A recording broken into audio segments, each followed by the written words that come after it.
The Hyde family's trip couldn't have gone any worse.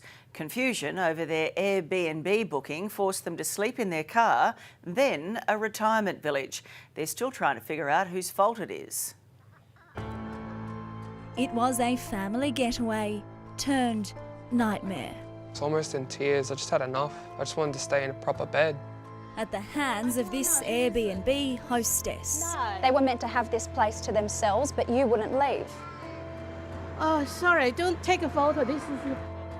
The Hyde family, including 7 adults, a child and a baby, say they drove more than 10 hours from Brisbane to Sydney to celebrate the life of their mother.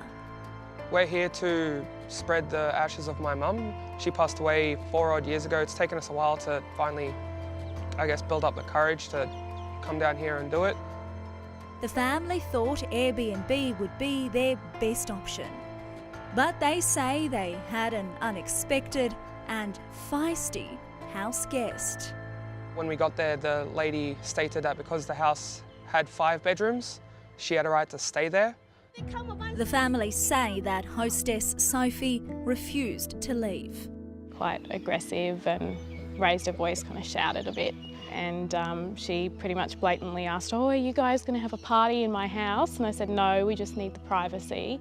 Airbnb offered the family a full refund, but it was going to take up to 10 days for the money to show up in their account. So, with nowhere to go, they were forced to sleep in their cars.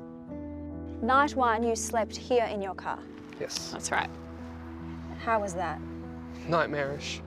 Not to mention probably freezing cold. Yeah, even with the blankets and a pillow, it still wasn't enough. Andrew and his partner Bella had it easy. Parked next door, Andrew's dad Roderick, his brother Jesse, Jesse's partner Selena and their 1-year-old baby little Edward all slept in this car together. Not ideal for anyone to be sleeping in their cars with a baby, and he's just getting over a virus. And in the next car, Andrew's brothers Patrick and 9-year-old Christopher and Patrick's partner Amy all got cosy. I've been hearing like frogs croaking, birds chirping. The boot's small and we have to put stuff in the back seat with me where I couldn't fit in. So this is where you guys spent this second night. That's right. And what exactly is this room? This is the common room of the old people's home. Lucky for the Hyde family, their grandmother lives in a tiny 1-bedroom apartment in a retirement village in Sydney. So the family of 9 had no choice but to move into the complex after a quick trip to Kmart to stock up on blow-up mattresses and blankets. It kind of looks like a school camp. Felt like it. Woke up at 3 a.m. in the morning, mattresses were down, flat, we're laying on the ground practically.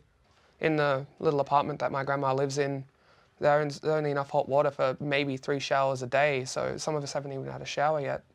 And that's kind of what all that we've been thinking about for the past couple of days, not hanging out with family or talking about memories or anything like that. It's just been trying to find somewhere to stay.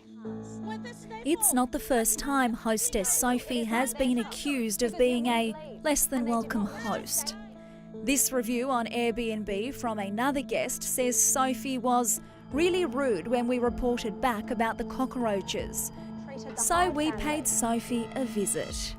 Do you realise that you've left 7 adults, a child and a baby without anywhere to sleep last night and tonight? Sorry?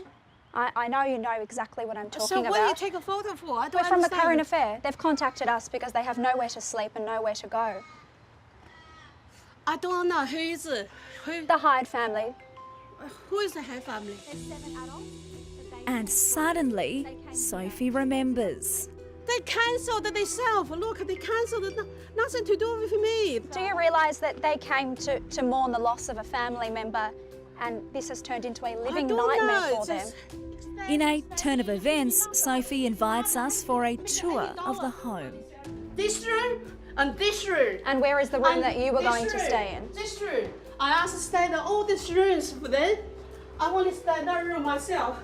Sophie says she asked Airbnb to upload the ad for her and claims it's Airbnb's fault the ad was misconstrued.